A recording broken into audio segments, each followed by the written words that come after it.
gonna forgive you. I'll tell you this because you're a good person, but don't talk to me again. Understood? But guess what? I ran into them one day at the supermarket, and he told me, "You saved my marriage." Look, I didn't say it was the money earned. Sorry to say it, but all women dream of having someone who spoils us, takes care of us, and looks out for us. But it's not about money. That's also ego, right? Blaming the other person as the cause of your problems. Clearly, but it's as absurd as looking in a mirror. Your mascara is smudged and you clean the mirror. The mascara from your eyes, princess. Look, we're gonna have to get into a very controversial topic, right? What does it matter? Who created feminism? Was it the CIA? You already convinced me. You already convinced me. Today in this episode, here at Carajillo Mazarik, I invited a coach and speaker focused on personal development to have a Carajillo with me. I want to talk with her about something very important that we've all heard about, something we all point to as the villain or the culprit. But how much of a villain or culprit is it really? The ego. Oh, we're going to talk about the ego. We're going to talk about how it gets involved in relationships and how much it sabotages us in life in general, and many more things that are going to be very entertaining. Adelaida Harrison, welcome. Welcome to Conquista tu Mundo. How are you? Thank you. I'm good. Very happy to be here. Yes. Very at ease. And you have this piece about you that I love. When I got here, I was all rushed because of the traffic and everything, and I really liked your energy. Make me calm me down. That's great. I'm glad because that has to do with my personality or fear. Thank you. Yes, could you tell us, just to start since you brought it up, what is the ego? How can we define it? Look, the ego is a survival mechanism. It's what keeps you alive when you don't know what to do with your life. It's like your autopilot. Okay, yes. But for me, it's also the personality. At the end of the day, it's that part of us that isn't really us, but helps us survive. Okay. To face the world, because you can't go through life showing your true self to just anyone. So it's that part that helps us be in the world to function. Okay. And when you're asleep, it's the one that's in charge of keeping you alive, making sure you eat, that you obey, that you do tasks, that you work, and so on. Oh. So if I understand correctly, it's like the automatic persona we present to the world. Okay, it has nothing to do with arrogance, because a lot of people only relate it to arrogance. You see, what happens is that we see selfish people as arrogant, but there's an ego that makes you undervalue yourself. I mean, according to the Enneagram, there are 9 types of ego. Okay. So the point is to know which one is yours.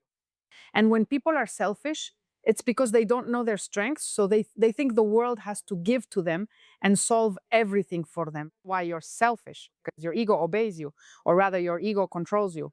Yeah. And you go through life expecting others to give you what you think you're missing. Okay, that would be selfish. And egocentric? It's the same. It's the same. In the end, it's the same. When the ego is in charge, let's say I'm going to go a little further back. Yes. Human beings are spirits or souls having experiences in a body. So the soul, the essence, the Enneagram suggests that we are all unique and one of a kind in essence. Okay. Children are born connected to their essence. They are people who are, well, babies are authentic. They ask whatever comes to their mind. They ask their aunt, "Hey aunt, why are you fat?" Then the mom panics, gets embarrassed, and tells the child that's wrong. And the poor child can see that the lady weighs 200 kilos. And so he says, "I don't know what I did wrong." Of course. And that's when they start to feel it's not okay to be authentic. It's not okay to be spontaneous. That's how my mom ends up ashamed of me. It's not okay to be myself at my core. I have to invent a persona, And then you start to develop strategies to belong to your family. which are the famous defense mechanisms and masks and all that. We're about to get into that now. All of that together is what determines your ego or your personality. Okay, but then Do we all have an ego?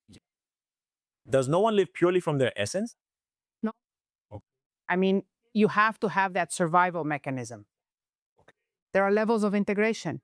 When you accept all your shadows, all your light, when you know yourself, if you live as an enlightened person, what different traditions would call enlightenment or holiness, it means living by integrating the ego and the essence.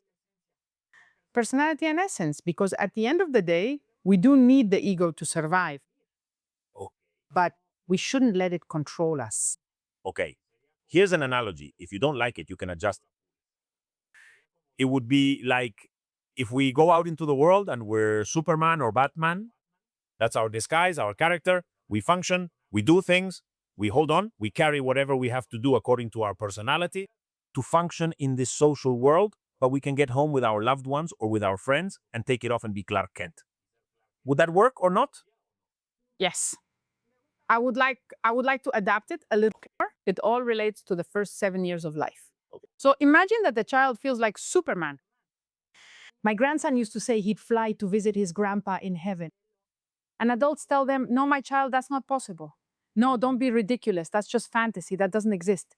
Oh, I'm going to kill all the bad guys and make everyone good. No, sweetheart, that's not possible. And so we really are Superman. We create our reality. But adults and teachers and everything around us make us think that we don't. We shape our reality by what we focus on. So let's say we become Clark Kent, of course. So we cover up the Superman that we all have inside to be Clark Kent so that people don't feel threatened by our light, our shine, or our superpowers. You nailed it perfectly, because as a Superman fan, the essence of Superman is to be Superman. Clark Kent is his ego. Okay, and here I would also say there's the opposite side, right? Many times at home, they do validate all those things that make you feel that way. My love, you are the smartest, you are super strong, you are super wise.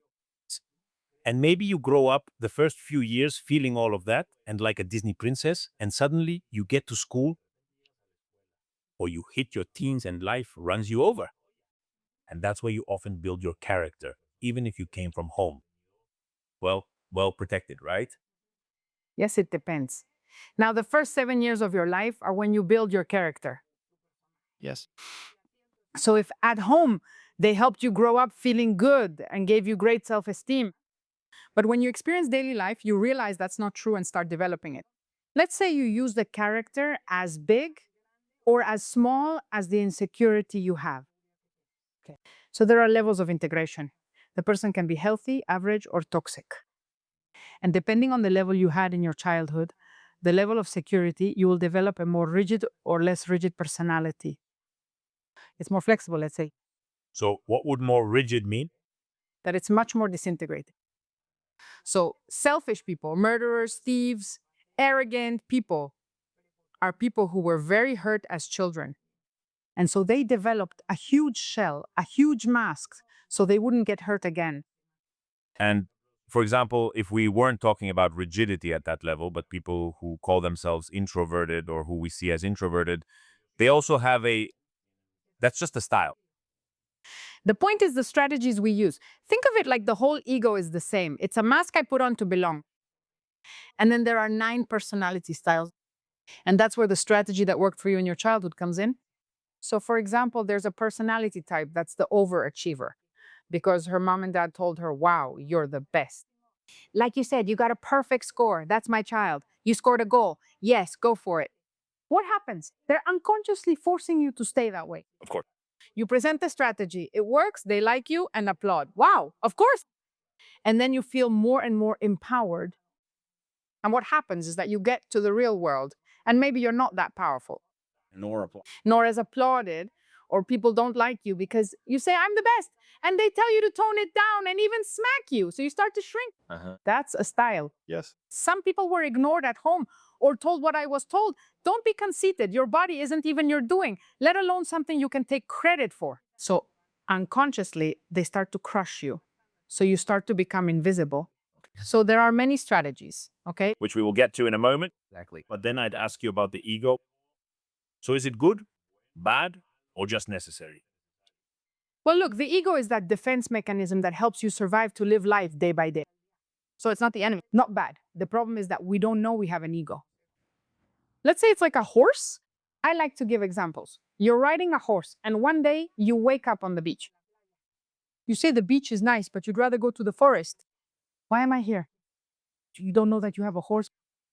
Finding your personality is like meeting your ego and saying, oh, I have a horse, and the horse takes me wherever I say. Selfish people often find themselves in unwanted situations because they don't realize they can control their ego. But when you get to know your ego and train it, your ego takes you where you tell it to take you. That's why they say we shouldn't identify with the ego. I mean, we are not our ego, but rather our ego is a tool of our essence, Exactly. right? Yes. How can we start to identify the ego as a part of us? as something good for us if we control it and direct it well, but not as ourselves. What does that look like?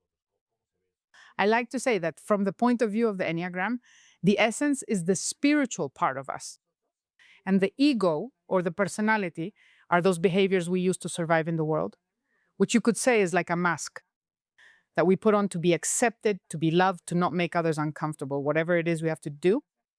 So the point is that you know that you are not your personality and you start to disidentify from that character. And what is left underneath that character? It's clear to me that it's the essence, but I mean, what does that look like in a human relationship? Or is there no ego in human relationships? No, of course. The point is to be able to connect essence to essence, deactivating both personalities. When you have a relationship like that, it's amazing because you can be yourself, aren't judged, hear the truth, and don't get offended, knowing you're truly connected. I love it. It's the most beautiful thing. Yes, because they're connected with themselves first. One is impossible without the other. Exactly. So, would you say that many or all couple fights are more about ego and not so much about the situation they're going through? Yes, totally. Yes. Look, I think one of the most important things you have to accept in a relationship is that it's okay to disagree. That would be the first agreement we should make. It's okay to disagree. I love it because each one is its own world. Each ego is very different, even though the essence may be similar in love, in beautiful things, and so on. We have very different stories. So naturally, we won't agree. That's our first agreement. But that's the first thing that many couples don't consider. No. It's the ego that gets offended when others don't share my views.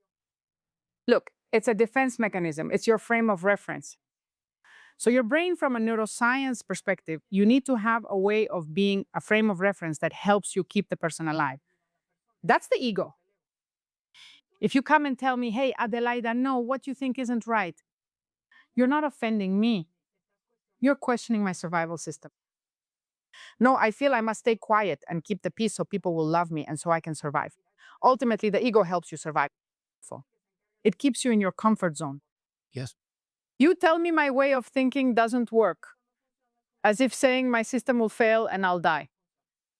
So, of course, I defend it tooth and nail when I already know that I am not my ego. And here comes Carol Dweck's mindset theory, which says that we have a learning mindset and a fixed or survival mindset. Okay. The ego keeps you in survival mode. And what does the ego think? If it worked for 7 years in your childhood, if it has worked for you for 20 years, why would we change it now? Of course. And she defends her truth tooth and nail. You come and tell me that's not how it is. And I'm like, what? It's worked for me for 50 years, so I'm not changing my thinking. Now I defend myself and argue with you. If I tell my brain, maybe there's another way to look at life. And what you're telling me, is it going to help me survive better? If you just make this change in belief, I'll listen to you. And then my ego, instead of defending itself, will say, maybe you can tell us something we haven't seen. It's cool because I'll keep you better. You know, I have a personal question about that. Let's see if people can relate to this. Maybe, I don't know, you can tell me what you think.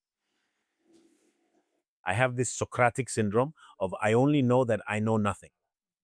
And whenever I listen to someone, that I switch to learner mode, especially when I'm with people like you on the podcast or even in simple conversations. And sometimes I wonder, is it that my beliefs aren't very solid, or is it that I just take things for granted? Like, because everything else could also be true. I mean, I don't know if I'm being clear, but sometimes I say, and I see people who are really firm in their beliefs and in their things and everything, and I say sometimes I wish I could be like that because that would be really comfortable. To focus on one thing, but then suddenly I think this could also be true, and this could also be true. And it's just that I know nothing. And so even though I talk to the most educated, the wisest people, and I study a lot, I prepare myself a lot, I feel like that all the time, as if I didn't know anything. So do you think it could be something like that? Look, that's ego too. That's the one that taught you, because as a child, it helped you not to insist on being right and to learn to listen so you could stay alert. And let's see if I've got you. But anyway, there's an ego that lived in a world it couldn't trust. It was like saying, I don't know if this is trustworthy or not. And so it detected and developed a radar to sense danger. Their survival system constantly assesses if someone is trustworthy, judging based on consistent or inconsistent actions. And it divided people into two groups, trustworthy and untrustworthy. It could be your case, just an example, not necessarily yours. Yes, but it could be. But the thing is, these people don't trust themselves. Due to their childhood experiences, they seek validation throughout life. Could it be that I'm right? No, let's see. What do you think? Tell me. The only thing that kind of ego lacks is saying, I think my intuition tells me this, so I'll trust myself more. Okay. Because I give more weight to other people's opinions than to my own. Because it worked in my childhood, for whatever reason. Maybe. Do you think you could do the Enneagram for me here later? Wow. You all are going to witness what will happen here with complete vulnerability. Why? If there's one thing I've always known, it's that we're all constantly evolving and everything is a chance to learn. Thank you for that. And then I'd ask you to tell me why. I mean, you just mentioned something very interesting, which is the clash of egos in relationships. And a lot of the time, without even realizing it, you try to invalidate the other person's ego and vice versa. They get into a struggle to see who is more right. So we could say it's a survival of the ego. Or what would you call it? Yes, it's just two kids fighting in the end. Look, I like to use this example when it comes to relationships. I don't know if you ever played Salero when you were a kid. It's a two-team game with someone in the middle trying to steal the ball. Picture your essence on one side, wanting to love someone on the other, but obstacles stand in the way. The little kids, the wounds, the family, everything that has nothing to do with those essences that are in love. It's not a coincidence, since your partner isn't here to make you happy or complete you, but to trigger your wounds so you can work on them. So I think it's something we need to understand. My partner is my mirror. Yes. And what bothers you about yourself is what bothers you in someone else. 'Cause since you don't see it in yourself, your ego hides everything you don't like about yourself, but you see it in your partner. And it's easier to say, you're the one who's afraid, not me. I project what I dislike about myself onto you. I end up fighting with myself through you. Maybe it sounds crazy, but no. No. In fact, I really agree with that philosophy, and we always choose the partner who is perfect for us to adopt those wounds and who will show us those reflections we need to see in ourselves in order to learn, to grow, to improve. But here's a question many people might ask themselves: Johnny, but aren't we supposed to choose someone to love us, to make up for what we're not, to be complementary opposites? What would you say to that? There are three levels of personality integration. So it depends on your level of functionality and your partners. Because, and I'm going to compare it to Sufi love. The Sufis say there are three levels of love. Love is when you have to love me and give me everything I don't have because I love you.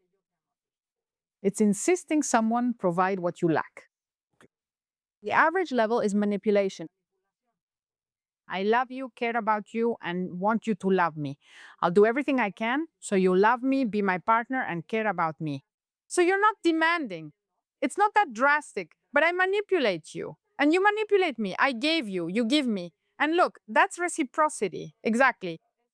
I keep looking for you to complete me because I think I'm only half of a whole, and I want you to give me what I don't have. When you both work on yourselves, you become integrated. I accept my strengths and flaws and take responsibility for my life as you do for yours. And I already know that I'm not going to make you happy, and you're not going to make me happy. I want to share my happiness and fulfillment with you. The only thing that changes is the level of integration I'm relating from. That doesn't mean you won't have difficult moments where egos come out and people argue, but the point is to have the awareness to say, okay, that was my ego, I'm sorry. Of course. And one of you becomes aware. Of course. But awareness is directly proportional to responsibility.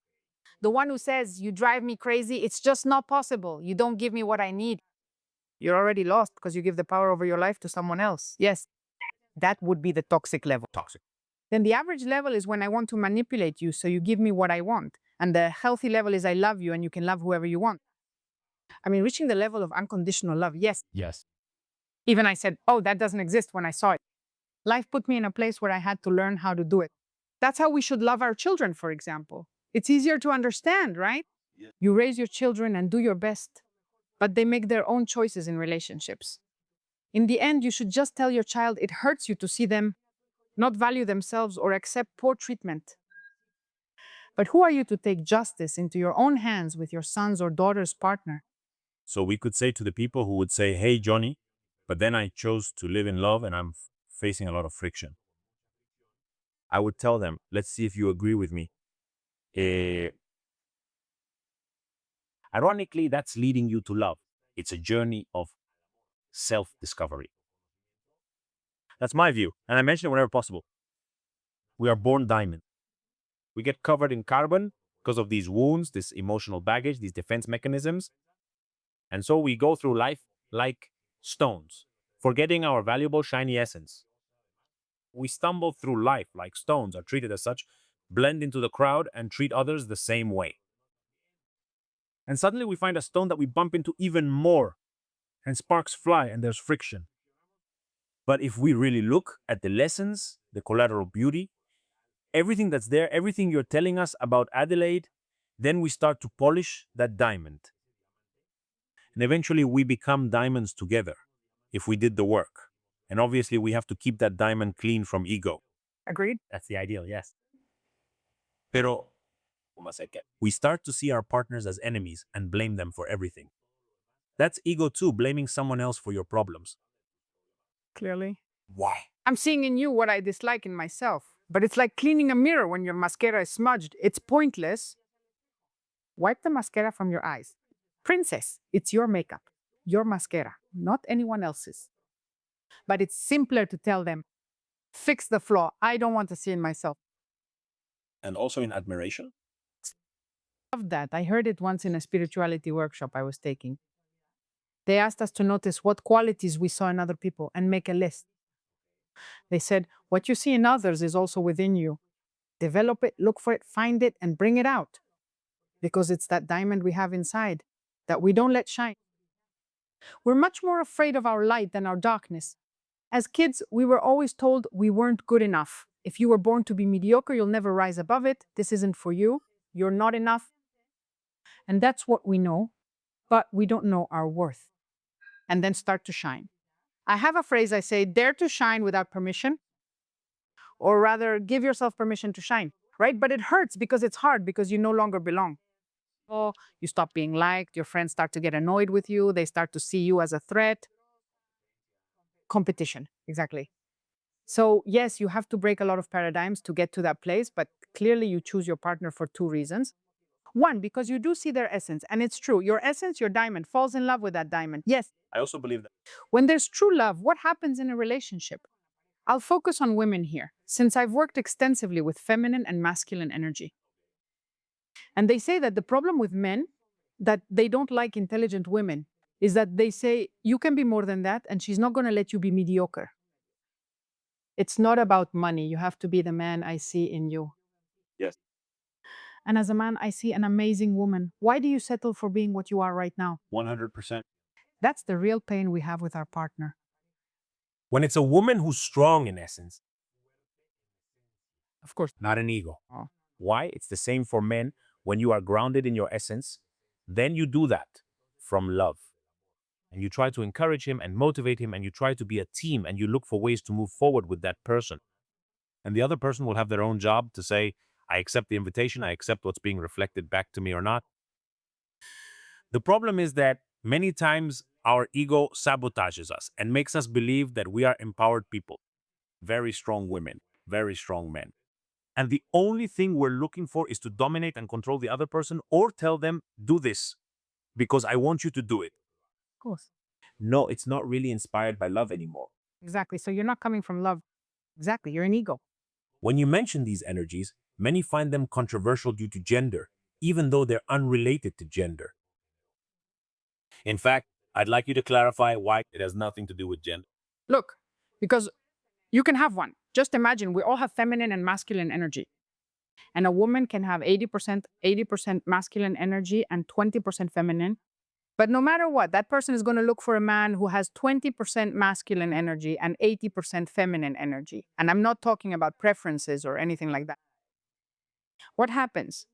That many women get married, and well, I know this is controversial and it puts me in the spotlight. You get married expecting your partner to give you what you don't have or don't see in yourself. Men usually, oh, we'd have to get into a very controversial topic. Do you mind? On the contrary, you're welcome, and we even look forward to your comments to see where you're coming from. From your essence, from your ego, from humility, from love, or from somewhere else. Yes, we'll discuss family relationships. In Mexico and in many countries, the woman ends up carrying the family on her own. The husband leaves, and if you're lucky, he provides, but he isn't emotionally there for the relationship.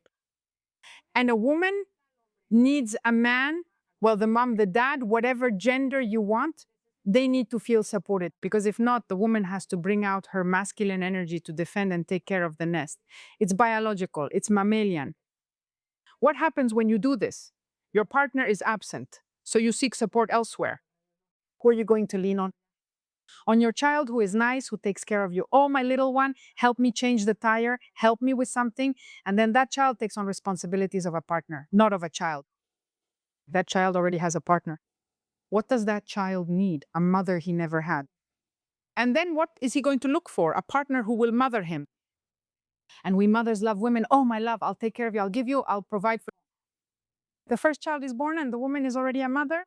So I don't want to be a mother to my partner anymore because now I need a partner who helps me take care of these little ones. Of course, he says, no, I already have my lovely mommy as my partner. You were my mom, but now you don't want to be my mom anymore. So I'll find another one. And they say, it's just that he left me with everything. But you chose that because you were mothering your partner. Honey, don't forget to pay for the gas. Oh, please bring me some milk. I'm asking you to give me some. You're the mom, but you don't realize it. That's what I'm saying. You don't take responsibility for what you created or for your choices or what you're experiencing.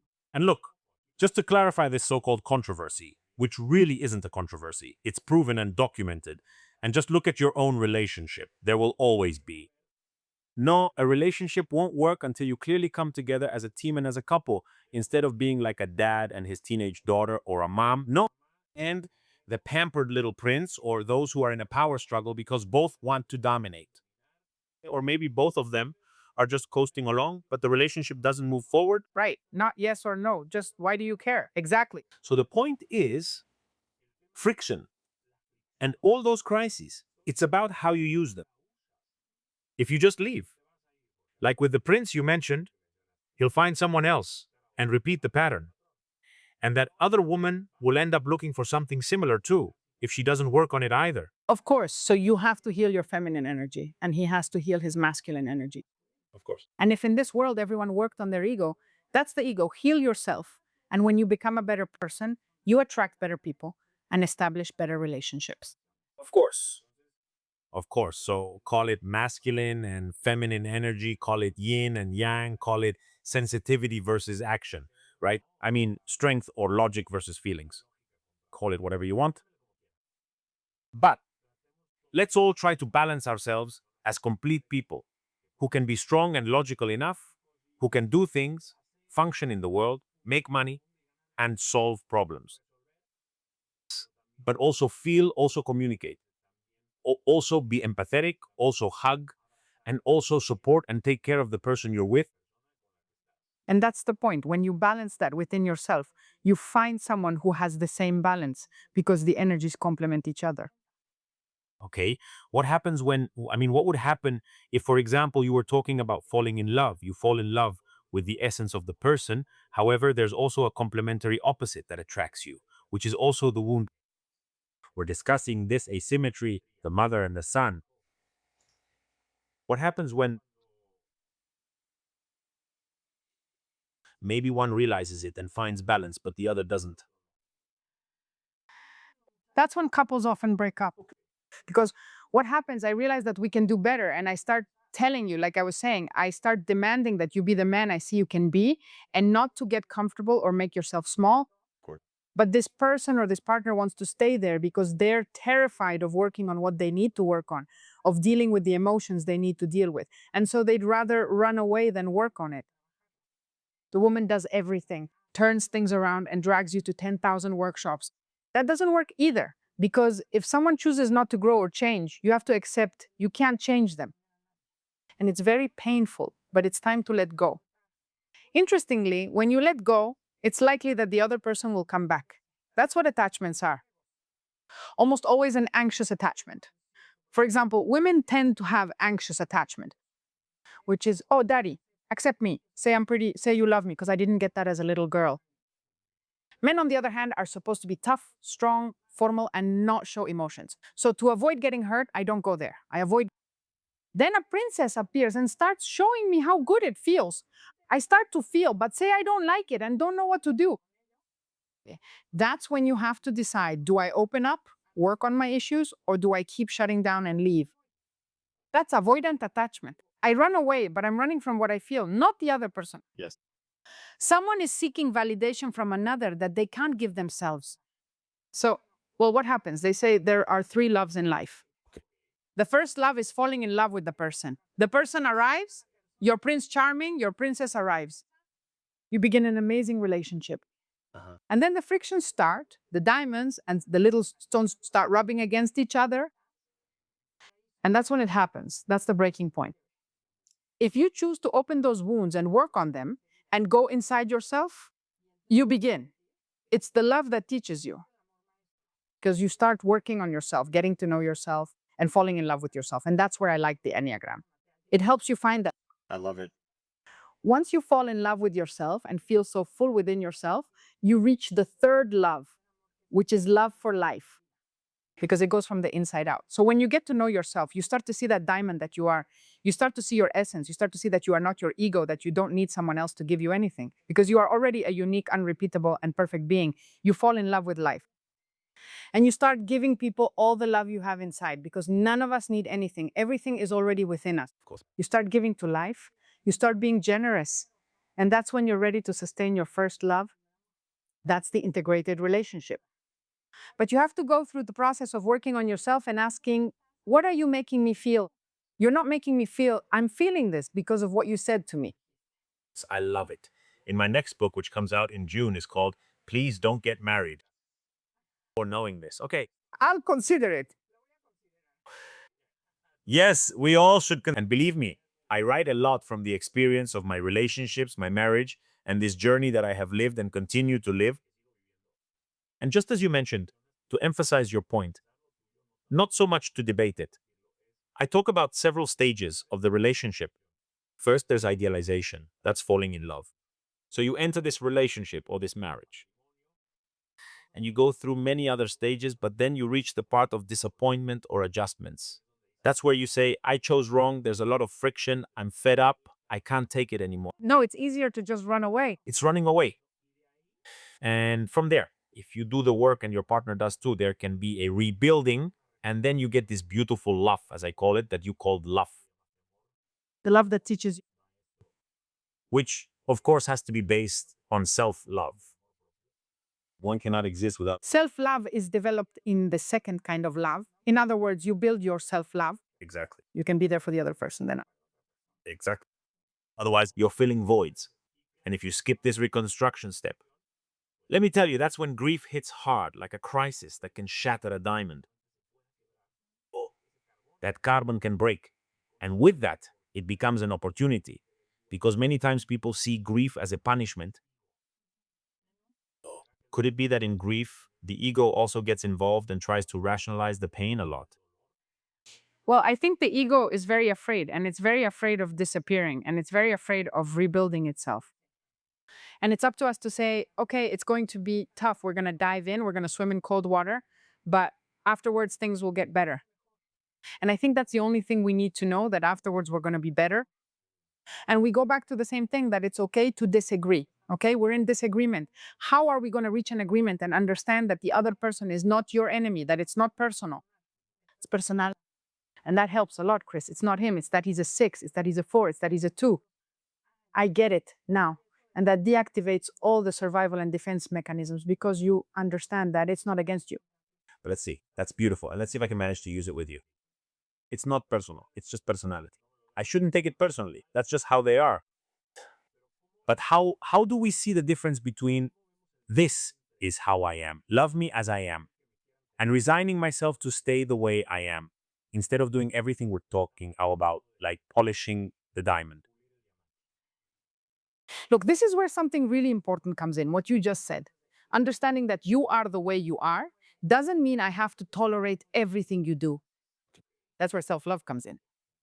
Because let's see, an exaggerated example. We have a problem, and this is a real life case. A student told me, I'm going to get a divorce. I can't stand my husband. He's always yelling. He insults me. He humiliates me. He has a type 8 personality, which is like a volcano that erupts, someone who can't stand being vulnerable. Yes. His partner has a type 4 personality, creative, vulnerable, often playing the victim and suffering over everything, right? What happened in this dynamic? He couldn't stand seeing her weak because he doesn't want to see her that way. Seeing vulnerability in someone you love isn't nice either. This type 8 personality yells and humiliates to see if it brings out the woman's strength.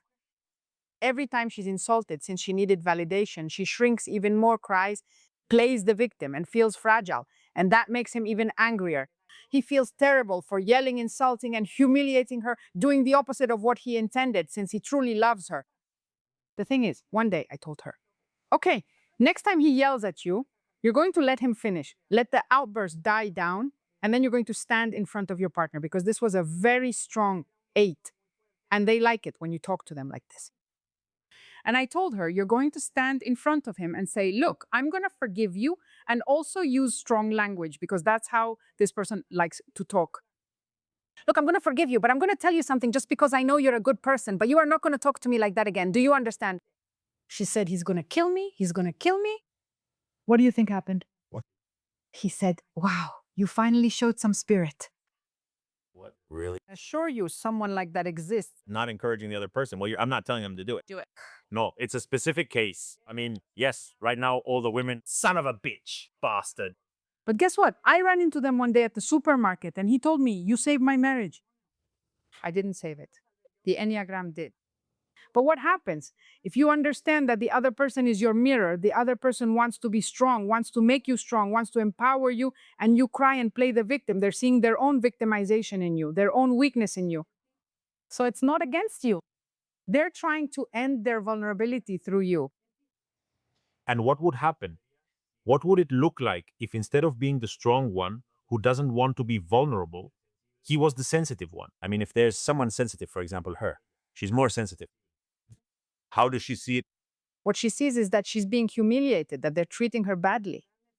But really, she's the one humiliating herself, treating herself badly, not valuing herself, and she's waiting for the other person to give her what she doesn't know how to give herself. Okay. That pure energy, when you value yourself. That's why when she went and told him it was over. And I don't know if it's happened to you, but well, I tend to be, my personality is more like not a 4, but I'm a 9. They're pathological. And I used to put up with a lot of unequal relationships. And when I said it's over, I really decided it with my whole body. I didn't even have to talk to the person.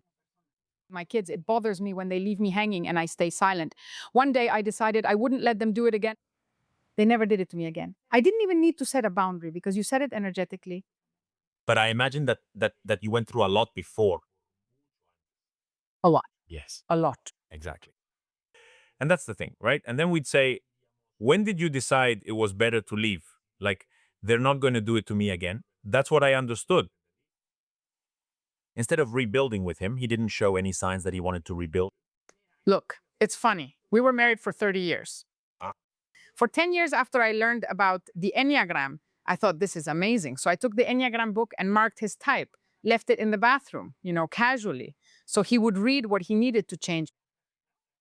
Does that sound familiar to you? I took him to every workshop I could. The thing is, there came a point when I realized that I couldn't force him to change. That's right. At that moment, I chose him as my teacher. I'm sharing this because I experienced it for 20 years. It took me 20 years to understand relationships. I realized I couldn't change him, so I decided to learn everything I could from him first before saying goodbye. The thing is, there came a point when I calmly said to him, guess what? I don't like how things are now. I know I've changed because it was me who changed. And I expect a different kind of relationship. But if you don't want that, that's where I stand. And it's up to you. Interestingly, we were separated for about 8 months, and then he decided that he actually did want to. He needed me to let him choose, and he chose. He came back. The best year of my marriage was the last. Then he passed away. How so? Then, Look how interesting. He showed off his striped shirt. You had 20 years. I mean, I had 20 good years. fine. Yes, around 20 good years. Then I began working with the Enneagram, focusing on growth and self development, telling myself to put in the effort. In the last 10 years, it's like something changed. You changed. I grew, like you told me, it didn't go up. No, and so I said I spend my time fighting and growing and going out and seeing what you can do, and we can enjoy ourselves and communicate better. But at least you proved that you were able to recover what was once there and that he did his part. And that's beautiful. He didn't do it until I left him alone and gave him his freedom. So what do I regret? Not doing it 20 years sooner, Of course. working on myself, Of course. so that I could know what I wanted, ask for it, and then let the other person choose whether they want it or not. Yes, because often, and correct me if I'm wrong, we try to change the other person. Of course. And that's pure ego. I spent 20 years or 10 years wanting to change my Prince Charming so he would go back to being the Prince Charming he once was. For 20 years, he was my Prince Charming and gave me a queen's life. Everything was beautiful, and I was the perfect woman. So why not anymore? But anyway, Have you had any relationships after that one? just one, not. Not anymore. Did you know from the start? Look, I managed the relationship, but I wanted a relationship with deep intimacy, deep communication, not about egos, not like, oh, how are you? What did you do today? It's very superficial. I know it's complicated, but today I choose to be alone instead of settling for a mediocre relationship. Define mediocre for me. Let's see, mediocre means without communication, without intimacy, without the things I want, right? Because it's not necessarily the same for everyone. But emotional connection, from what I understand, is the number one thing. Oh, yeah. Yes, for me too. And I think it should be the number one thing. But clearly, there will be people who value status more, or money, or being a good dad, or whatever each person prefers. But to be a couple, I can't think of anything other than emotional connection, because that's what makes you a good team in life. At my age, at 60 years old, I'm just here to enjoy life. What do I want? A partner in crime. 60. Yes. You look much younger. 60. Congratulations. Whoever is listening to us on Spotify or Apple Music or whatever, seriously go to YouTube, because you'll see that's not the case at all. Wow. Well, so now you're much more aware in your relationships. Well, it's also that I'm in a different place now. I mean, what would I want today? The only thing I don't have is a life partner, right? Because supporting myself, well, that's already done. And I think it's really important for men to understand this because it's not about that. We live for many, many years with the idea that I provide, I give you money, I support you, and you do what I say. And relationships used to work well that way. Nowadays, the fact that you don't need a man to support you doesn't mean you don't need him to be there for you. Of course. For him to hold you emotionally, he needs to be a man, not a boy. Yes, of course. So, yes, I think a lot of people are terrified of being one. Yes, but you said it very well, emphasizing it separately. I really agree with that. Today, a woman can be anything she wants, unlike in other times. Men too. However, many men are ending up as nothing more than provided. And women too are ending up either as CEOs or just moms, right? But if a man works on being a provider and also a partner, a real man, not a macho, not a child, I would agree with being the sole provider. And this is just a comment as an aside to let the woman, besides flourishing economically, do whatever she wants, everything. Can she have that balanced feminine energy? You mentioned, and be a good partner, a good mom, and everything, and give that warmth to the home. Because two stressed people just trying to make ends meet and everything. There are people for whom the 50-50 arrangement works and whatever. Congratulations. But what I've seen is that eventually that If it doesn't work, it just doesn't. I'm convinced. Of course, I come from a time when things were way too radical because it was, I pay, so I call the shots. That doesn't work. doesn't work either. I go back to healthy masculine energy and healthy feminine energy. Healthy women with healthy feminine energy don't beg, don't chase, they attract. Look, It's magnetic. It's magnetic. And it's absolutely true. The more I've worked on myself, the more I've developed. People look at you on the street, they greet you. Everything opens up for you. That's healthy feminine energy. Instead of feeling like you're being dominated, like you're a victim or going around chasing. No, let me tell you something. That healthy feminine energy applies to men as well. of course. My greatest period of success in dating, like Adelaida, was when I was able to balance that part. And then I would go deeper with conversations. I was honest. I was everything. That really catches women's attention, especially those who are balanced too. And so it's not just something exclusive to women. It's for both.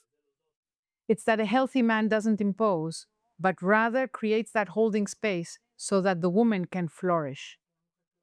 Yeah.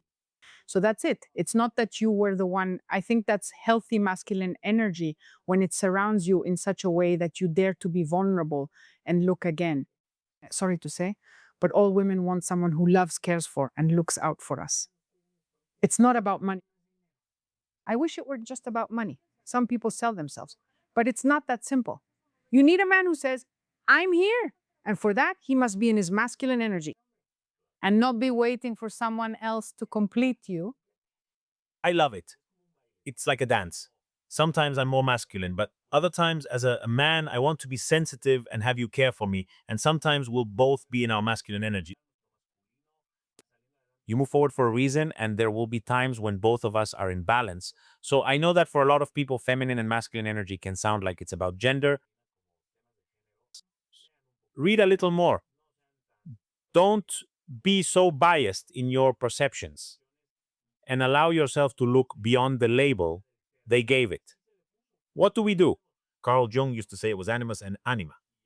Some also call it yin and yang. Call it whatever you want, but get informed and find balance. Up to that point, we agree. Totally agree.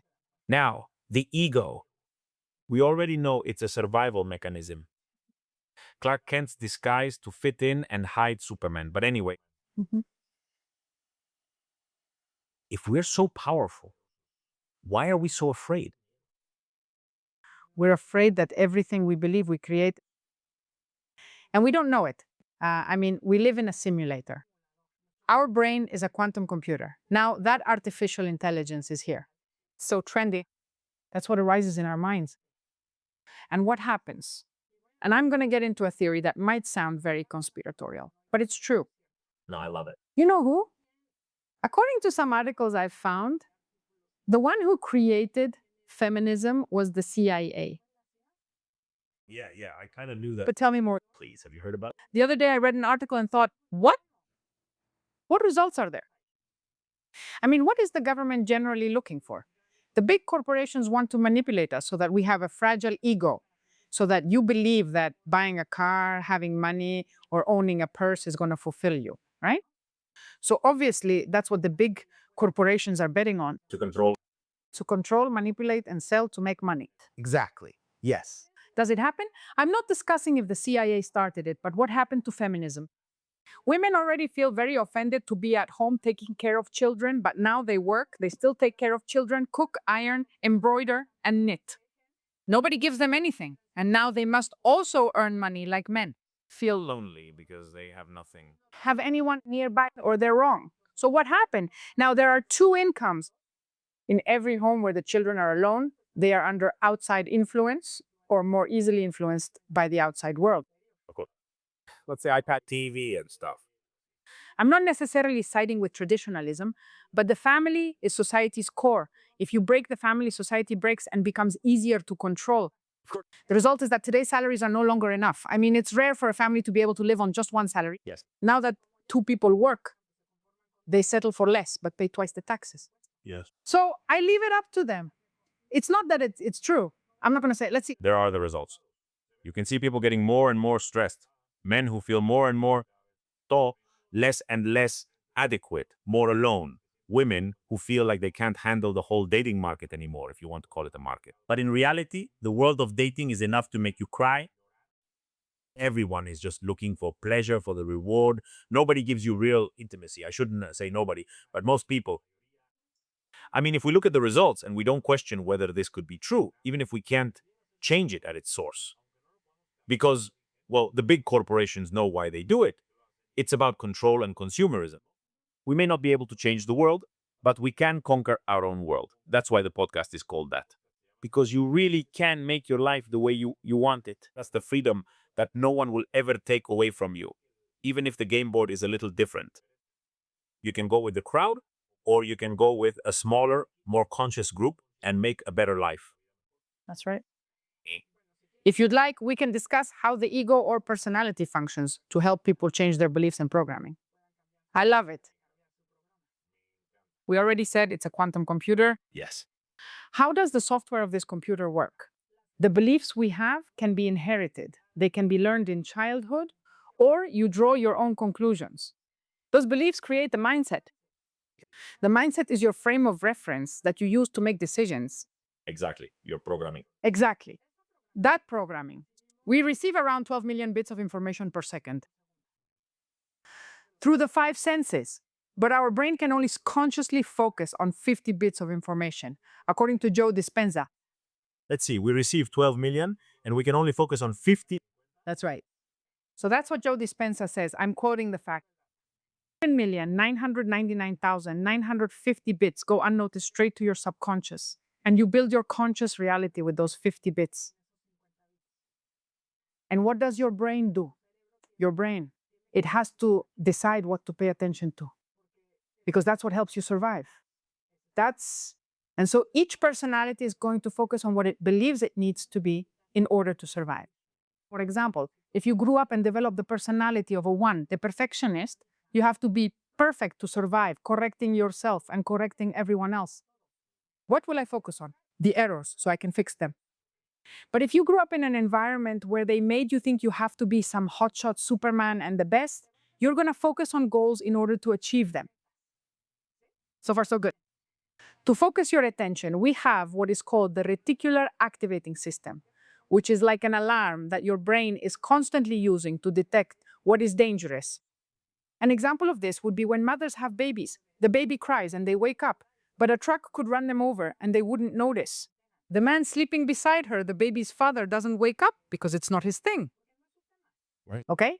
That's your attention system. And what your attention system does is your brain prefers to be right rather than to be happy. That's a reality it's going to look for, of course, to prove that its system works. So what your reticular activating system is going to do is look for evidence to strengthen your beliefs. So this is where relationships come in. If you believe you're in a family where they tell you all, men are abusive, macho, and controlling, when you go to the club, to the party, your subconscious is going to focus its 50 bits of information on spotting that man to be right and to belong to whom. Even if you want to break the pattern, you'll repeat it unless you change your beliefs. Of course, to be loyal to that. To that. To that. To that subject they told you about, because you can't. How can you be happy if my mom, my grandma, my aunts, everyone was hurt? In this family, all the women have to be alone because men are dangerous. It's not a joke. If men were violent and abusive, it's better to be alone, and you end up choosing someone who abandons you. You didn't notice because your subconscious or ego chose him, Even though they are good men. of course, but you don't pay attention to that one. You don't notice him. He bores you. Of course, he's the boring one, the flirt. It's like, oh no, that's the annoying guy who's always looking for me and wants to see me. That's why you didn't choose him. Because also, toxic patterns. This really blew my mind. Biologically, everything you went through was successful because you didn't die. The unsuccessful strategies in biology ended in the individual's death. So if you're alive and kicking, repeating everything you've experienced is functional and successful. It ensures you survive. Of course, but you survive, you don't live. Of course. And what I do know how to do is predictable. So it works. So I use it. Even if it hurts. And even if it hurts and it's toxic, I know I'm going to get through this and I'm going to survive. On the other hand, if I go with the one who bores me because he's calm and a good man, or with Prince Charming, Yeah. what if My brain doesn't know where that's going, and since it's unknown, I'd rather not go down that path. Your genes are passed to the next generation. What am I reading? and then we don't give ourselves the chance to generate neuroplasticity, that is, learning, reframing, unlearning, call it whatever you want, a neural and personality shift. Right? Yes, that's right. Why? If it hurts us? Obviously, that's where consciousness comes in, but it hurts us. We already know that even though it hurts us, since it's familiar, predictable, blah, blah, blah, we prefer it over the unknown. But why do so many people never wake up and stay there their whole lives? just because of that on autopilot. I think it's because they don't realize they can live differently. Really? Yes, I once took a course that had nothing to do with it. It was marketing for personal growth courses. Okay. And this girl divided people into percentages. She said, the people who are looking for your workshop, your personal growth course, your workshops, mind, Enneagram, yoga, make up 3% of the population. She says everyone doing personal growth is competing for just 3% of the population. But what I found super interesting were the other three levels or groups of the population that she described. She says there's a group of people, and I'm going to illustrate it with cars. You got married. Your wife is pregnant. You know that if you have a two-seater sports car, it's not going to work in 9. Of course. I have to change it, but not right now. So how many people say, oh, well, yes, I could live better, but not right now. It's too much trouble. Autopilot. I'll think about it later. And at the hospital, you have to sell your car to get another one where the stroller fits. Of course. So they're reacting, not preventing. Exactly. They react. Yes. Then there are other types of people who go out and try to start the car, and it doesn't start, and it doesn't start. And no. And then it started, and you forget that the car is broken. You do nothing until it breaks down. Until it breaks down. No, then. Oh, no, but we were perfect. How can you want to leave and get a divorce? Because I didn't listen to what they asked me. I ignored all the signs that were there. That's how it is in relationship. Hey, I just want to mention an anecdote my mom told me once, or something similar, and it illustrates this. Ah, yeah. My mom had a car and the battery was all exactly because the battery was already old. But my dad, being a resourceful man, would jumpstart it. And it would start, and once it was old, Go. And my mom would have no battery again. Since it still had some battery, whenever my dad recharged it or sent the Uber with his battery, my mom would get the car back. But she was already fed up. What did my mom do? One night, just like that. She was asleep. She got out. No, she got out. And she left this vanity mirror, the one you pull down from the car, and she left it on all night until the battery ran out. And then the next day, oh, Juan, guess what? The battery is dead again. Don't worry, my love. I'll fix it for you again. And the battery just wouldn't work anymore. She needed the battery replaced. of course. Why do we keep waiting when there are already clear signs it's not working, right? Exactly. Yes. That's why people stay on autopilot. I think there are others whose car doesn't work who can't even start it, but they don't even know they can do something different. So, well, these three examples. But here's what I'd ask you. How do we know when we need to change something like that two-seater car? And when can we still use that car?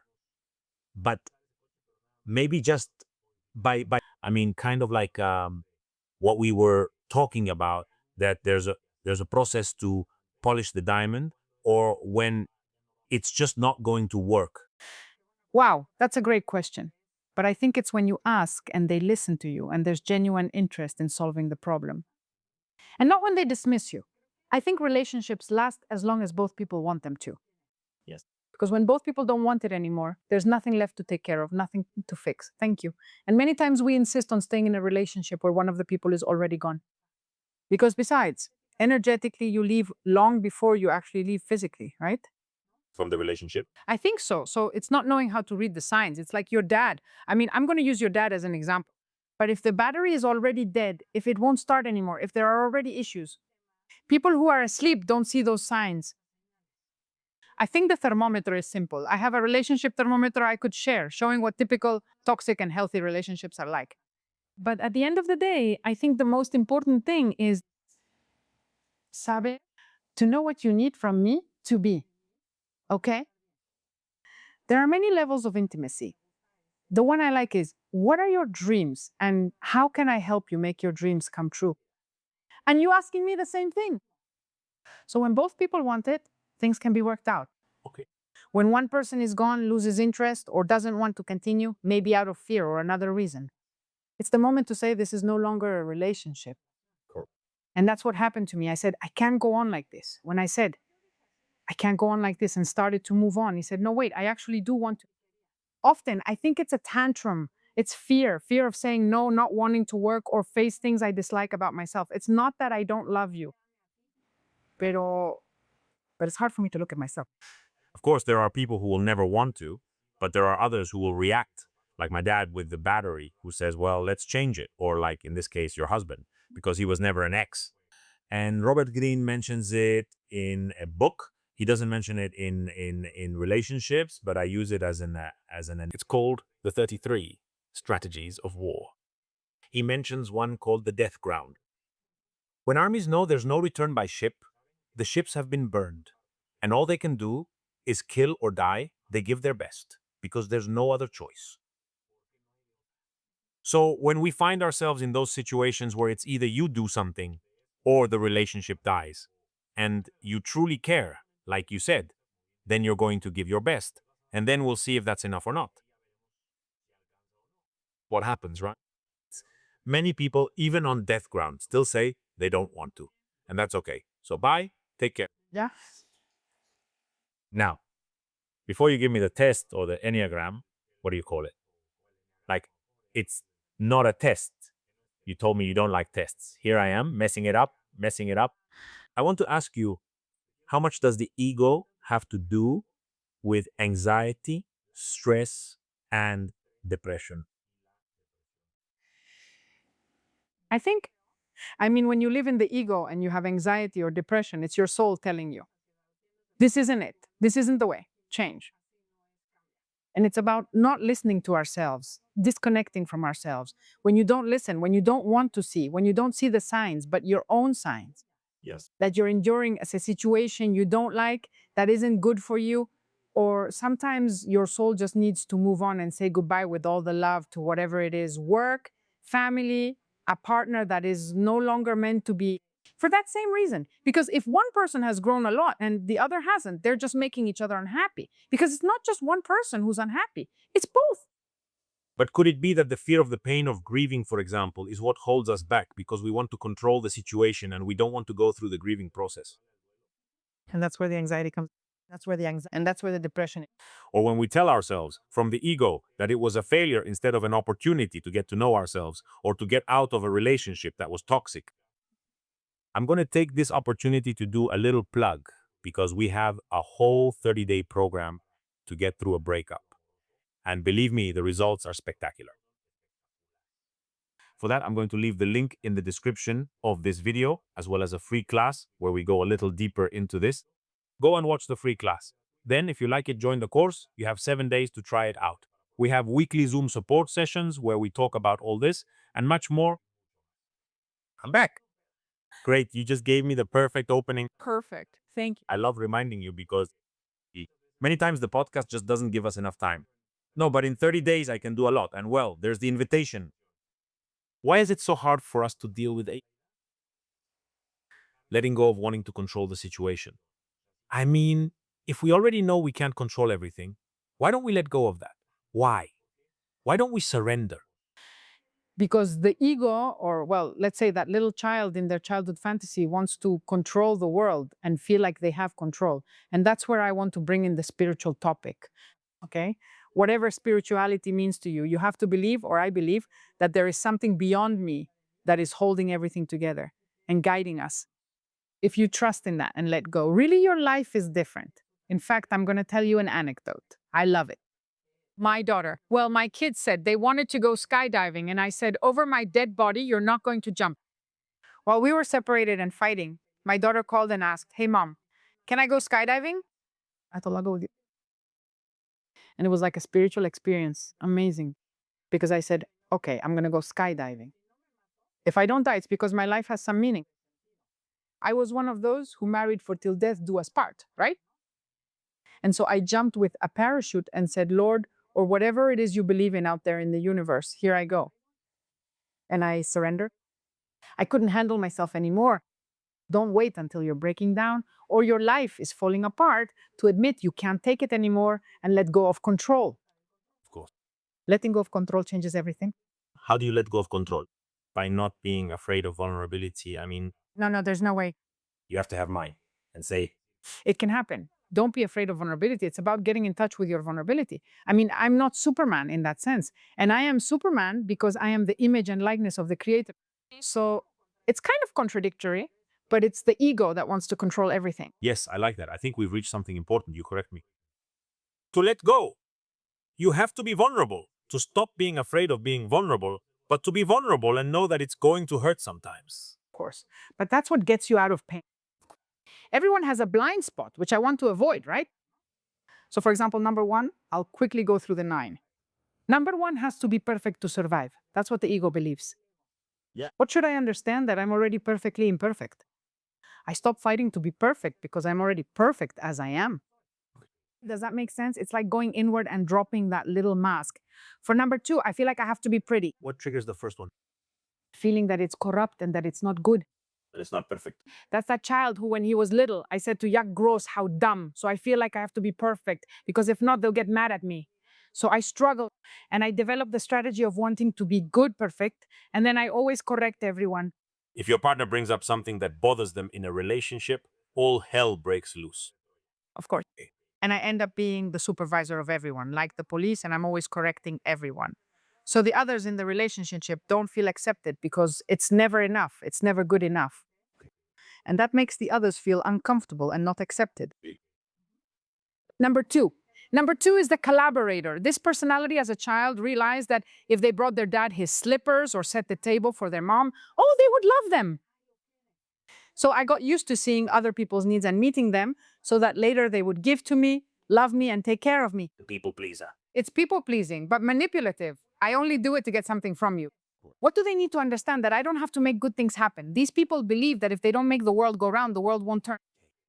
And so they go through life trying to make everything work, and it doesn't. It's like feeling indispensable, okay? There's pride behind it. What does his tone trigger? The feeling that I have to be of service to live. I mean, like Mother Teresa of Calcutta, right? If you're not useful, you're not fit to live. Okay. And how does this show up in relationships in a toxic way? It's the mom. It's the mom or the dad who creates kids who neither study nor work, who does everything for you. But guess what? Thanks to me, you got out of that hole. When I met you, you were nothing, right? Now that you have money, you think you can do without me. What do you owe yourself? Uh-huh. You're always creating emotional debts so others can pay you back. So they won't leave you. It works, but it's not healthy. So you have to let go and know that it's okay, Okay. that you can give to yourself. What would be number 3? Number 3 is the successful, vain one who wants to be valuable, so you won't leave. I don't want your love. I want your admiration.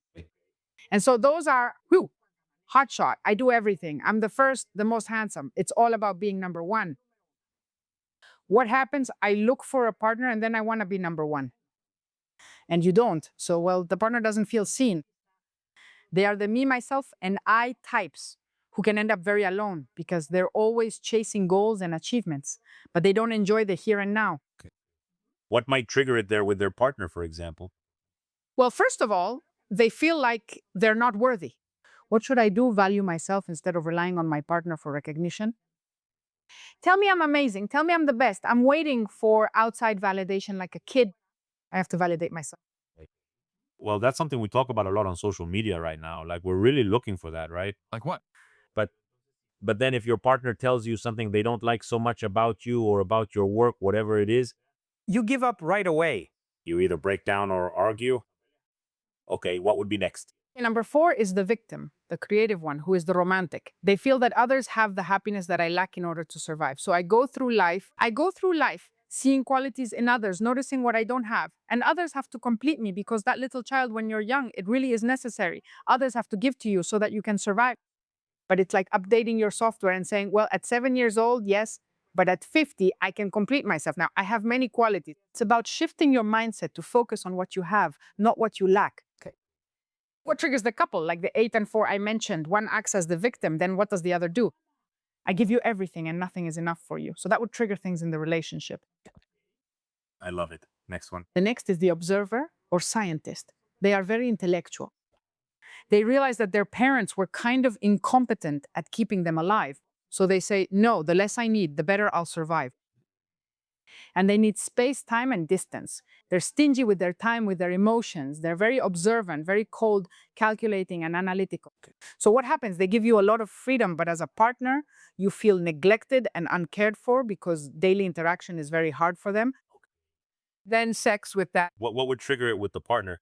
Well, no, the partner, whether they come or go, it doesn't matter to him. In fact, the more time he's left alone, the happier he is. Or if they asked him for emotional connection or depth? No, it's very hard for him. Physical contact is difficult for them.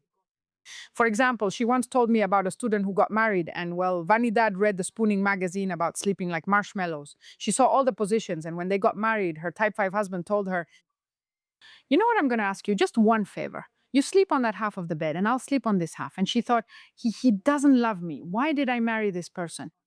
Until she understood the 5. And the day we had the class, she said, "Now I get it. It wasn't me, it was his personality." And that's it, understanding that the other person is who they are and you are who you are. She felt rejected. She felt unloved. Which would be the next one? I love it. Number 6 is the questioner. It's the boy or girl who realized the world is unsafe, decided it's dangerous, and felt the need to stay on guard. Like they felt that their parents weren't going to take care of them very well either. So they were the typical kid saying, "Mom, be careful with this, Dad. Be careful with that. The yogurt's expiration date has already passed." Like he feels his parents are incompetent, so he's always 2 steps ahead. He categorizes people as trustworthy or not. So, yes, with their partner, well, they're fearful. They're driven by fear. They try to ward off fear, and they either spend their time pointing out all the dangers in life to their partner or trying to overcome their own fear.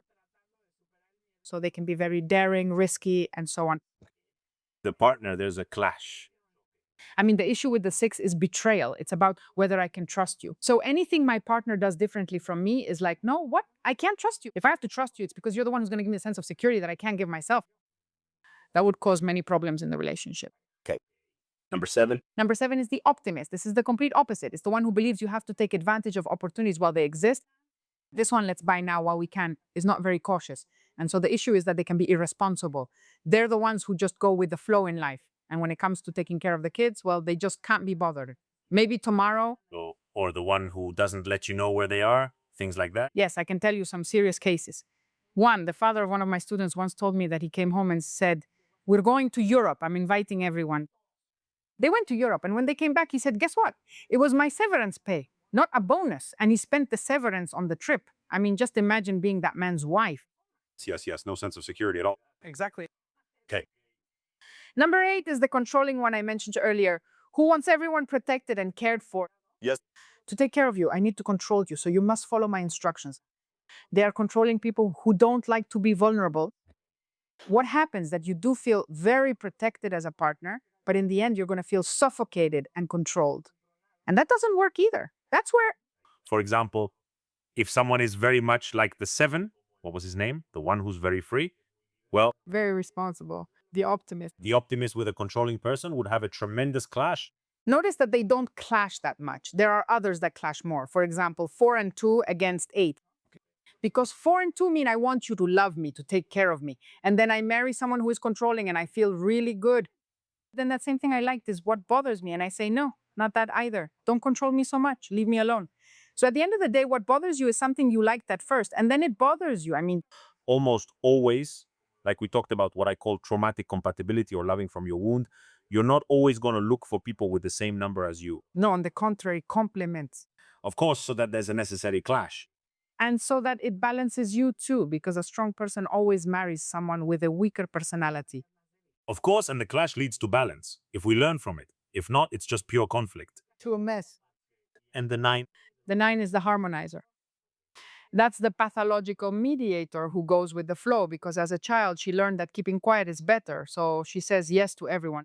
There are people who are always in a good mood. They're very easygoing, but there comes a point when it also frustrates you that the person next to you doesn't make decisions. She doesn't set boundaries. So neither extreme is good. So as far as I understand, clearly, as we were saying, none of these 9 personalities all of them are functional, but none of them is complete. None of them is really good, so to speak. They all have to lead to the same path, which is the essence, the diamond. Of course, each personality is a human strategy that we all have. But imagine that you say, this one is mine, and you develop it a lot. That gives you natural talents the other personalities lack. So all of them are equally valid, all of them are different, none is better than the other. And this one, if you are healthy and aligned with your essence, you have an incredible talent, which is the talent of your personality, what you are good at. Here, would you say that temperament plays a role, overlaps, doesn't exist, or does exist? We should update the concept of temperaments since it's over 2,000 years old. I think so too. I mean, I do think that personality is formed in the womb. And if you believe there's something beyond this and you're spiritual, if you come to live a mission on earth or to learn something, you have to bring your personality with you before you're born. So, well, that's what I think. The brain is structured more in the womb, yes, than during the rest of life. Yeah. So, So you don't believe in temperaments? no. I mean, I don't think it's about temperament. It's beyond temperament. Me too. I mean, I really believe this. Anything that helps us grow as humans is welcome, right? Whatever works for you. But I don't believe in temperaments or anything preconceived or in biology per se. And I think neuroplasticity and neuroscience prove that you're formed and wired from the womb. And from there, obviously, with what you experience, with what people tell you, with what you see in the society you're in, you develop a personality. And you can develop it from the womb, and it will be very integrated. If you had a very healthy childhood, if you had a difficult childhood, you will be disintegrated because you have to use more defense mechanisms and they become more rigid. Absolutely. I have a question about that. But first, are we going to do it? Yes. Here it is. I'm going to give you 9 little cards. I want you to look at them from the front. Okay. It has about 6 or 7 characteristics. Oh. Divide them into 2 piles, one for those that describe you and one for those that don't. For example, if number 1 fits you, put it in the first pile. If number 2 doesn't, put it in the other pile. That's how you sort them. Okay? The ones I relate to on one side and the ones I don't on the other. You put the ones that don't. I'll read them aloud so everyone can follow along. It says personality 1, integrated, organized, methodical, ethical, meticulous, and judicious. Sometimes rigid. How much do you identify with it? This is the side I identify with. You can have them all. Yes. You can have them all. Okay. Complacent, sentimental, generous, altruistic, helpful, compassionate, sometimes manipulated. Okay, sometimes I identify with him. Successful, achiever, confident, active, competent, and ambitious, sometimes vain. So far, we're 3 for 3. Let's see what comes out of this. Just like Johnny, let's go live in sensitive. This is personality number 4. Sensitive, romantic, artistic, intense, intuitive, emotional, and sometimes temperamental. And 4 out of 4. Wow. Well, maybe. I mean, you'll tell me, right? Me? Personality 5. Independent, perceptive, solitary, observant, analytical, reserved. Yeah, I really like being alone sometimes insensitive. What does that mean? Does it mean do you mean you're zero bullshit? That alone wouldn't make me fit. Because I am analytical, observant, solitary. Does solitary mean I can't be around people? I don't like being around people. I don't like it. I need private space to recharge my batteries. That's how I am, but I do like being with people. No, it's not just one. Should I not put it on? Okay. Finally. Next, personality 6. Committed, responsible, loyal, cautious, trustworthy, and skeptical, sometimes indecisive. Personality 7. Hyperactive, dreamer, resourceful, optimistic, fun, carefree, sometimes evasive. No. I mean, yes, but it's not my main trait. The idea is that you choose the one that describes you the most, the best one. So if it's not that good, remove it. Exactly. Personality 8. Assertive, leader, dominant, decisive, protective, powerful, sometimes controlling. Here, what does assertive mean? It means having a short fuse, being direct, and not having a filter. I mean, just between us. Yes. Yes, I mean, that's how I am, and they just have to deal with it. This is how it is, and if they don't like it, it's awful. Being assertive. That's not it. No. Well, that's what the 8 is. It's not just about being emotionally assertive. These are people who speak their minds, don't filter, and get straight to the point. No. I do filter, I protect, but, and traps. Just because of that, I would say no. Okay. Personality 9. Calm, conciliatory, adaptable, mediator, patient, and relaxed, sometimes complacent. Mediator, yes. Patient, relaxed, sometimes. Then no. No. Okay, on those, there's a description on the back. Okay. I'd ask you to start with number 6. With number 6. See if it sounds familiar to you. 6. I'm responsible, hardworking, committed, and loyal. Feeling safe and confident is the most important thing for me. That's why I like to know where I stand. I'm skeptical and question everything. I doubt inconsistent people and don't believe things immediately, so I'm cautious. When I get angry, I become defensive and evasive. I'm excellent at solving problems, but when it comes to an important decision, I consult the opinions of the people I trust the most. I like to stay alert to danger, plan ahead, and have options. I like to stay alert to danger, plan ahead, and have emergency options in case something goes wrong. And when I feel distress and anxiety, I get nervous and can imagine catastrophic scenarios that I experience as if they were real. Authority creates conflict for me. I can be submissive or confront it in an aggressive way. Yes, I identify with that, except for one thing. Part. Which thing, right? The part about me becoming evasive. Okay, you face it. Yes. Okay, but look for safety and certainty. Safety and certainty are important to you. What does it look like? Because my sense of security comes from being with people I trust and knowing everything is under control. Yes. I mean, you divide it in two. The ones I trust are my close people. To them, I give my whole life. With the others until they prove themselves. And how good are you at detecting the inconsistencies when what this person says and does doesn't match up? They're not trustworthy. Well, I think that's important. Yes. Loyalty, how important is it to you? Or betrayal? No, very, very. Okay. So what? Should I leave? I think you're a 6. I think I'm a 6. But anyway, Could you read all of these? read number 3. Okay. I'll leave them with you so you can read them calmly. I'm just trying to be quick. It's great. It's really great. No, and one day we'll go into it in depth. I mean, I love it. I imagine that as complex human beings, we have a lot of many of them in us, but there's one that you carry more. Yes. Look, right now you chose the one that does the right thing and the 6. For those two, I would ask a question to distinguish them. One does what's right because that's how it should be. Okay. 6 does the right thing to avoid trouble.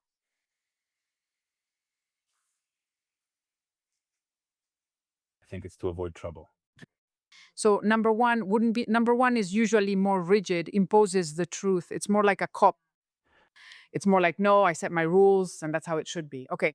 No. So that one, no, we discard it. Number 2, collaborating is the red one. These are people who look to help others, but so that you need me and I can manipulate you and then create emotional debt so you won't leave. On the other hand, number 6, I get along well with people because if you like me, you won't hurt me. But what I'm really looking for is security. So the point is what each personality wants. Number 6 looks for security. Number 2 wants to be loved and needed. I don't need to be needed. On the contrary, you're grateful not to be needed. Yes. You're not 2, Although I've found in my life that because of many family issues and being the older brother and all, I learned to be useful. That's about being 2 or 6. 6. I'll tell you why. 6 is gregarious. They are people who maintain family traditions. They are great team builders, really good at creating teams because they have humble greatness. 6. You already convinced me. You've convinced me. Goodbye, number 2. No. Number 2 is something else. She's like the protective, sweet, cuddly mom, but I want them to need me. And if someone has a problem, why didn't you talk to me and tell me? I mean, I want to be the center of attention, the life of the party. And number 6, no, he says he acts out of responsibility and loyalty, not because he wants everyone to need him. Of course. So that's why I say, Actually, it's good for me because otherwise I get involved to protect, but if not, then what happens? Yes, how nice. Okay. And then 3 and 4? the 4 feels like something is missing to be happy. They have emotional ambivalence. It's similar to the 6 because the 6 is, do I trust or not trust? It's ambivalent, but mentally. And the 4 is, do you love me or not love me? Do I connect with you or not connect? There's a lot of emotional stuff going on. They go through 1,000 emotional seasons in a single day. Does the 6 care about connection? Yes, of course, trust. but it's to know if I trust you or not. They can be very empathetic people, regardless of that. But I'm very analytical. I'm more in my head. The other person is more emotional. I'm there and he dances. You have your heart, but you protect it. Yes. I already did. I wanted more. And the third one, this is already my card. Okay. 3, right? Anyway, a 3, no, yes, it has a line. The Enneagram has little lines. Look, this. That's the Enneagram. Perfect. It has lines between the different people. Of course, it's interconnected. So it's interconnected. It's very dynamic. Don't think it's just a label and that's it. Right, exactly. It's not linear. It's kind of like, what do you call that map of the human body they make? It's very similar to the Vitruvian Man, Yeah, I can't remember. Well, human design and all that. Yeah. well then, ladies and gentlemen, I'm a 6. I'll ask you the final question to choose between 3 and 6. Okay. Number 3 seeks success, prestige, achievement to be seen. It's the one whose blind spot is vanity. Number 6 seeks certainty, clarity, loyalty, and its blind spot is fear. And I can either run away from fear or attack and overcome fear. They are two attitudes, but they are different. I think it's interconnected because, of course, I like success and being competent and all that. I like it. And nowadays, besides, it's kind of necessary. What would you pick if you could choose only one? Certainty and security, or admiration and applause? No, peace of mind, certainty. I live as a 6. Are you saying that I am 6? My team says that I am also 6. Okay, so I'm a type 6 personality. Committed, responsible, loyal, cautious, trustworthy, skeptical, and sometimes indecisive. That makes a lot of sense to me. So, with which number is there usually almost no conflict, and with which one do you get along the best? Look, you might have problems with type 8 because type 8 is the one who makes the rules and breaks them when it suits them. They're like, yes to this, no to that. And so I don't like inconsistencies because type 6 needs certainty. I need to know where I stand. Okay. And to say, let's see, do you love me or not? Of course, I would like you to love me. But if you don't, I want to know. Exactly. Exactly. Yes, I want to know where I stand. Exactly. And the 8 is The 8 is, very dominant. it's a volcano, short fuse. They're people who break the rules, who don't follow the norms. So I kind of think it bothers me. But I'm not saying that It is. And which one do they get along well with? well, if he's healthy, with anyone. Yes. Now, a question, how much does this have to do with it? Because I imagine it's also related, distorted, and used as a basis for the zodiac signs. Well, I do see overlaps because they're personality systems, but I haven't found a theory that tells me, does this one correspond to this one? Because look, in astrology, there are ascendants, there are suns, there are moons, and here there are lines, arrows, and wings. So it's so dynamic that it would be very complicated to tie the two together, Yes, yes, yes. right? That's great. I love it. So, if you want to find out what personality type you are, and from there do the work and everything we've talked about, Adelaida, where can they find you? We have more questions. We're not saying goodbye yet. Well, I have 2 social media accounts, Adelaida Harrison Coach, okay, on Instagram, Facebook, and YouTube, and Enneagram with Enneagrama Conoscete, which is where I talk only about the Enneagram. Perfect. I love it. Now, them nowadays. How much do you confirm or debate what I'm about to say as a general statement, not my own? People are really caught up in an ego that's not on these cards, which we call the spiritual ego. The ego of, I know everything, I've already grown, I've already worked on myself, I've done it all. But that's not true. I'm still one of these numbers and I don't see myself. How much do you think that happens? Totally. Yeah. Totally. In fact, the moment you feel like a spiritual guru, you've already lost. And you've already lost connection with the essence. Because I believe that the first thing that has to happen as a human being is that when you truly love yourself, when you truly know yourself, and this isn't selfishness, it's that if you don't love and care for yourself, you can't love someone else. Once you know and love yourself, as I mentioned, the second love is falling in love with the world and others because you begin to see your true self. So you start to see everyone like yourself and you stop wanting to teach anyone anything. You learn to stay quiet. So clearly, spiritual ego is the worst curse we have nowadays. And what about social media? A lot of people judge nowadays. For example, you want to meet someone and you go on dating apps or social media. True or false? Are we just seeing the ego's facade there? Or is it something else? Or can the ego even be manipulated there too? No, of course. I'd say it's very obvious. I think social media sells the life you don't have, and you make people jealous of what you're not. I think so. Agreed. Obviously, yes, it's a wonderful instrument, but it must be used responsibly. I did decide to share my life. It's been hard for me. It's been a high price, but it's the only thing we can share in our story. The fact that it's a great tool doesn't mean everyone uses it the same way. Do you think it boosts your ego or serves as an ego showcase? You need to work so it isn't. But it's the same thing. If you're in your ego and you want to show off and impress people, that's why you find thousands of profiles with hundreds of thousands of followers who are showing off things that aren't real. On the other hand, I do think it's valid for you to change other people's lives through social media. Yes. So it depends on who you are. And yes, ask for credentials. Check who you're following, check where they learned. Sometimes I see people who got certified with, well, themselves. You say, wow, that's great. With fear. I mean, yes, certified fear. My other ego certified it. So you also have to check. And like you said, whatever doesn't make sense to you, whatever doesn't resonate with you, whatever bothers you, let it go. It's not for you. How does someone who has done self-work appear? You can't see it. You can't see it. I mean, you can see it less. You can see his ego less. I think so. I mean, it's someone who already, well, there are things you can notice. For example, wise people attract you, they're magnetic. What was energy telling you?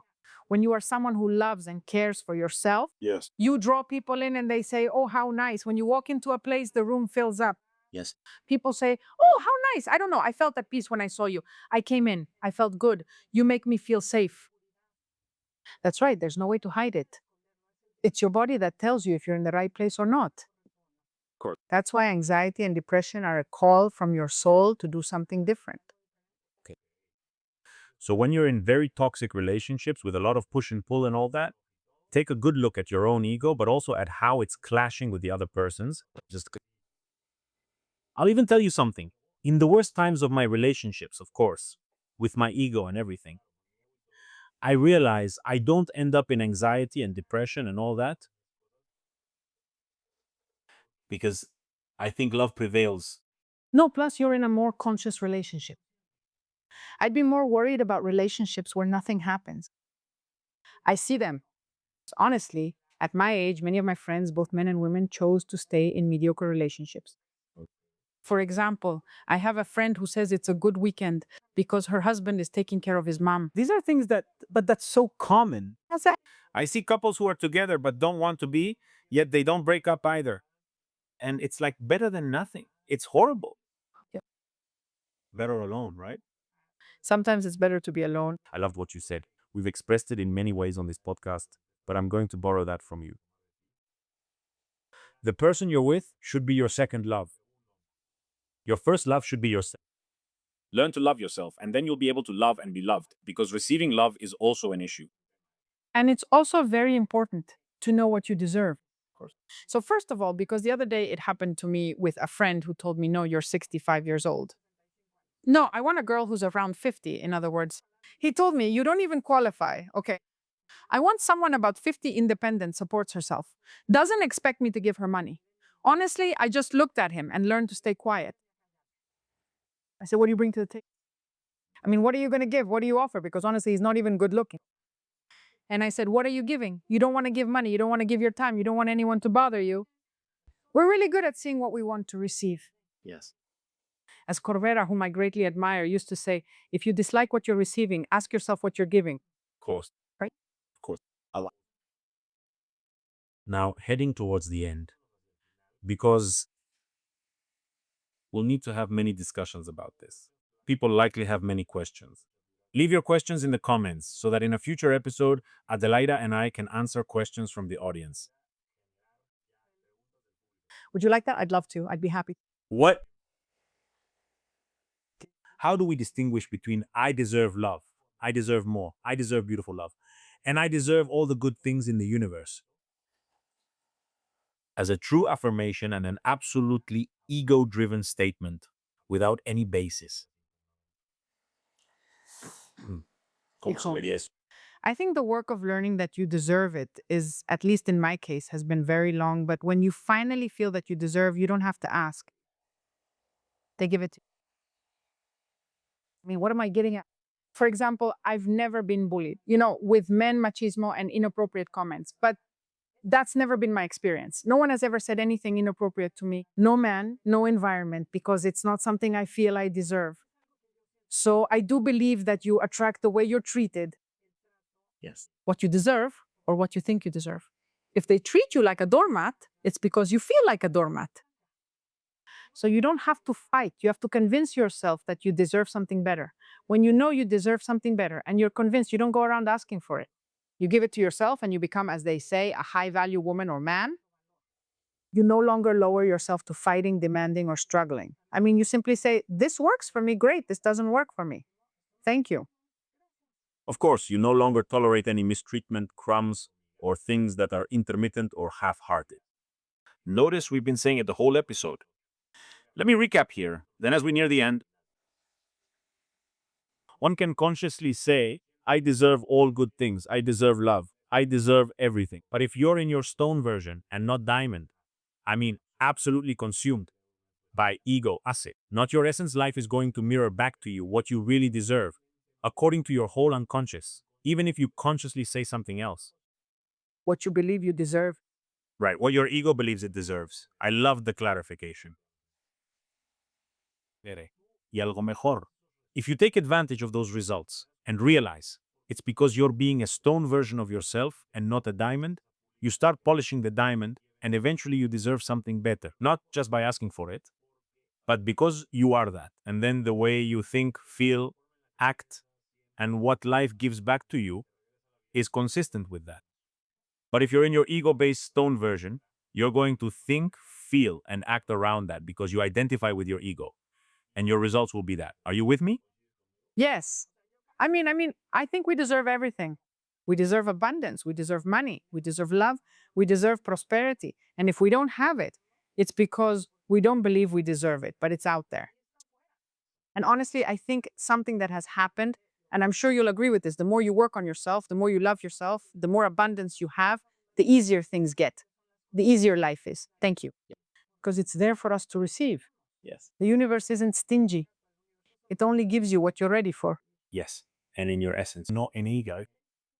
There's a term called ego death. Does it exist? Of course. I mean, this ego of mine, can it die? Look, if it dies, it won't disappear from your life because when you need it, but it can. Let's see, I say you have to know the ego to understand it and transcend it. So for me, it's not so much about killing it, but you transcend it. There it is. It's part of me, but I choose what I do with it. I mean, I hear you, ego mind, but sorry. I mean, I hear you, ego mind, but I don't have to react to that. Because I already know who I am. I can discern, I can decide, I can see what brings me closer to my essence rather than just my survival. I love it. So instead of reacting, you respond. Definitely. It sounds familiar to me, but I'd like more depth, so it sounds familiar to others too. I mean, you're not on autopilot, but rather you're being consistent with yourself. It's just, how could we explain it? When you already are, you don't have to pretend anymore. For example, if I say to you, son, aren't you embarrassed to have blue hair? Are you offended? No. I hate your blue hair. On the contrary, I mean, is everything okay? I don't have blue hair. Exactly. When you're in your essence, you know who you are, you know yourself, you value yourself, and you appreciate yourself. If someone says something that doesn't resonate with you, just let it go. But if you have doubts about being, for example, an irritable person, and I tell you, you're so irritable, you say, no, that's not true, because I'm trying not to seem that way. That's the ego. Yes. On the other hand, if I am irritable and I've already accepted that I'm irritable, when you tell me, I don't lose my peace of mind either. I know the good and the bad, I accept it and I transcend it, Yes. right? That would be like transcending it. It's not going to cease to exist. It's not going to disappear, but I've already accepted it and it's part of me and it's okay to be like that too. Cool. I think it's something that a friend gave me who's not even my wise cousin. He told me, you have to accept that there are parts of you that can be kind of mean. And the word he used was even jerk. He told me, but you're loving and charming. And that's how I love you. And I said, wow, he gave me permission to be kind of mean and he still loves me. I think that's the biggest gift you can give your partner. I mean, you don't have to be perfect for them to love you. Just the way you are, I love you. And I know you have light and you have darkness, and I embrace all of you. So doing that for ourselves would be an even better gift. Of course, that's kind of the part you mentioned about being. Being can't be limited to just one thing. Funny, right? Sometimes you cry too, and sometimes you're unbearable. I'm introverted. No, sometimes you're also a gift. You have a drink and you're shouting. So you're many things, but you've decided throughout your whole life to be the way you think you are. And you limit a lot of things that are also part of who you are, things you need to integrate, right? And so, knowing that we have both light and shadow and many components in our essence that we've covered up with this personality. But if we allow ourselves to discover them, reconnect with them, and integrate them, like when we were children, when everything was possible, but we also cried, but we also laughed and hugged, but we also threw tantrums. So let's be complete human beings. And that's beautiful. What a beautiful conclusion. It's amazing when someone gives you space. Of course, something interesting is coming up, and that'll be my last question. If not, I'll keep going with you for 3 hours and do 3 more episodes. I love the guests we have on this podcast. I hope you do too. If you do, I want to take this opportunity to tell you to subscribe to the channel so you get all the other interviews and give it a like so more people can see it. Adelaida, let's say you see someone with all their strengths and shadows. But you say, do I accept you? But I can't. Is that allowed? I mean, I can't stay in a relationship with you. Yeah. It's about loving yourself. Yes. How about you? Do you talk a lot about pain in relationship? I think that's the place you have to reach to have a good relationship. You have to love and be grateful for everything your previous partners gave you because they are your teachers. Of course. Right? Well, you're the expert, but I think that everyone who comes into your life came to give you a message. And if you accept it, you'll be able to integrate it, let it go, and start a new relationship. Yes. They should take the course. Yes, thank you. Everything has a purpose. Without a doubt, breakups, relationships, arguments between partners, ghosting, the almost relationship, everything has a meaning, a purpose, a goal. And if we manage to see its collateral beauty, the lessons, and everything, we can keep growing. If we just suffer because of that and don't look for tools like the course or the Enneagram or whatever you want, but something that helps you, then we're always going to be stuck in spirit. Thank you. And instead, when you say, okay, ghosting hurt me, why? But above all, what for? What can I work on in myself? Hey, the argument with my partner hurt me, okay? I know where it started, but what can I do better next time? And she or he will know what to do better. So we grow as people and we reach this diamond state and we do alchemy within ourselves. That's right. Thank you. We change the world by changing ourselves. Exactly. That gave me the perfect closing.